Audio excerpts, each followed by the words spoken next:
यथा पर्वत धातूनां दोषान हरति पावक एवं मंत्र घृतं पापम प्राणायामेन दद्वते। शास्त्रों का कथन है कि पर्वत से निकले धातुओं का मल जैसे अग्नि से जल जाता है, वैसे ही प्राणायाम से आंतरिक पाप जल जाते हैं।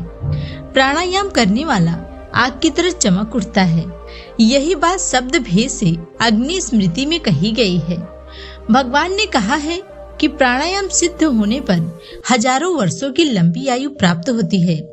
इसलिए चलते फिरते ही सभी को प्राणायाम करते रहना चाहिए। गच्छन् तिष्ठन् सदा कालन वायु स्वीकरणम परम सर्वकाल प्रयोगेण सहस्त्रायुर्भवे नरः। हमारे वेदों में प्राणायाम की बहुत बड़ी महिमा बताई गई है। इससे पाप ताप तो जल जाते हैं, साथ ही शारीरिक उन्नति भी अद्भुत ढंग से होती है। हजारों वर्ष की लंबी आयु भी इससे मिल सकती है। सुंदरता और स्वास्थ्य के लिए तो यह मानो वरदान है। यदि आप सभी प्राणायाम के लाभ को समझ जाएं, उसके प्रति आपके मन में आकर्षण बढ़ जाए, तब इससे राष्ट्र का भी लाभ होता है।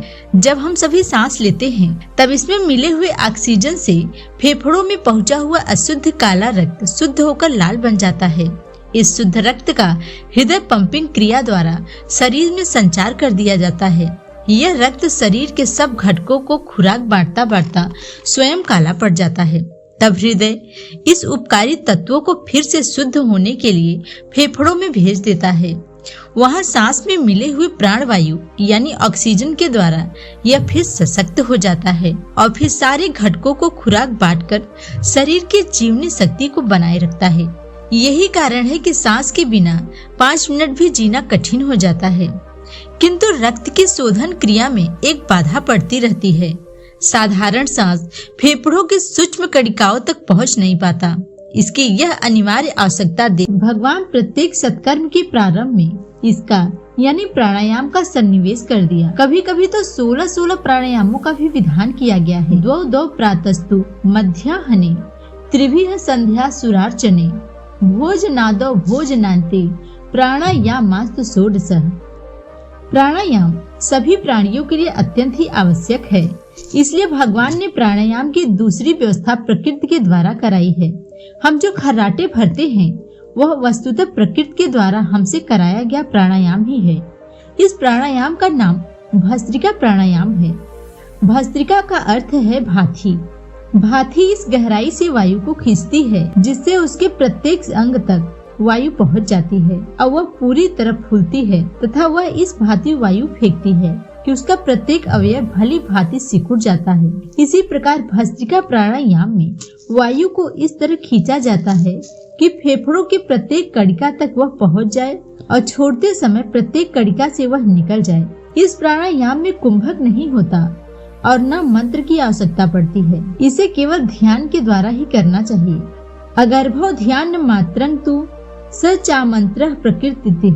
स्वस्थ और सुंदरता बढ़ाने के लिए तथा भगवान के सानिध्य को प्राप्त करने के लिए तो प्राणायाम बहुत ही जरूरी है और प्राणायाम करना भी चाहिए। भस्त्रिका प्राणायाम की अनेक विधियां हैं। उनमें एक प्रयोग यह भी है। भस्त्रिका प्राणायाम करने के लिए आप प्रातः काल खाली पेट शवासन में लेट जाइए। अपने रीढ़ की हड्डी को सीधी रखिए, इसलिए चौकी या जमीन पर लेट जाएं। फिर मुंह बंद करके नाक से धीरे धीरे सांस खींचें। जब खींचना बंद हो जाए तब मुंह से फूंकते हुए धीरे धीरे छोड़ें और रोके नहीं, धीरे धीरे छोड़ें। भगवान का ध्यान चलता रहे। यह प्रयोग 20 मिनट से कम न हो। यहाँ ध्यान देने की बात यह है कि सांस का लेना और छोड़ना अत्यंत धीरे धीरे हो। इतना धीरे धीरे कि नाक के पास हाथ में रखा हुआ सत्तू भी उड़ न पाए। अब मैं प्राणायाम के मंत्र बताऊंगी। आप प्राणायाम करते हुए इस मंत्र का जाप कर सकते हैं। आंखें बंद करिए और मेरे बताए हुए मंत्रों का प्रत्येक प्राणायाम में 3-3 बार। सबसे पहले आप 1 से ही प्रारंभ करें। धीरे धीरे 3 बार का अभ्यास बढ़ाइए। मंत्र है ओम भूः, ओम भुवः, ओम स्वः, ओम मः, ओम जनः, ओम तपः, ओम सत्यम, ओम तस्य वितुर्वरेण्यं भर्गो देवस्य धीमहि धियो यो नः प्रचोदयात्। ओम आपो ज्योतिरसोमृतं ब्रह्म भूर्भुवः स्वरोम। इस प्राणायाम के 3 भेद हैं, पूरक, कुंभक और रेचक। सबसे पहले हम पूरक प्राणायाम के बारे में जानेंगे। अंगूठे से नाक के दाहिने छिद्र को दबाकर बाएं छिद्र से श्वास को धीरे धीरे खींचने को पूरक प्राणायाम कहते हैं। पूरक प्राणायाम करते समय उपयुक्त मंत्र का मन से उच्चारण करते हुए नाभि देश में नील कमल के दल के समान नीलवर्ण चतुर्भुज भगवान विष्णु का ध्यान करें।